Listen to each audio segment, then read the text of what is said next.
India's multi-billion-dollar Cricket Premier League has been a huge success since its formation in 2008.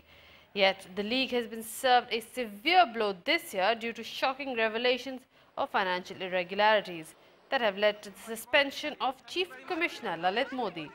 The alarm bells rang when the brand value of the IPL was more than doubled this year to $4.1 billion, as it has enticed advertisers with a more youthful audience and drew in owners from the likes of India's billionaire businessmen and Bollywood stars.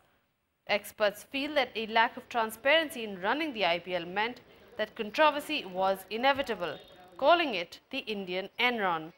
The Board of Cricket Control in India is beginning the inquiry into allegations that the partner of ex-junior Foreign Minister Shashi Tharoor had been given a free stake in a team expected to join IPL's 2011 season.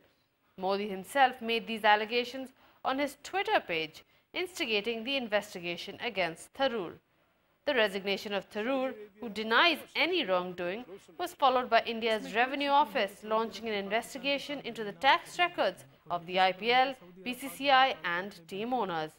On the other hand, the league continued to mint money this year, with the opening game of the 2010 tournament between the Deccan Chargers and the Kolkata Knight Riders attracting 42 million viewers, a 41% increase on the inaugural tournament opener just 3 years ago.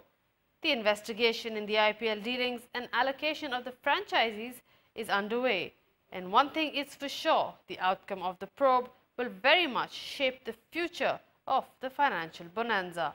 Mehereen Agha, DawnNews.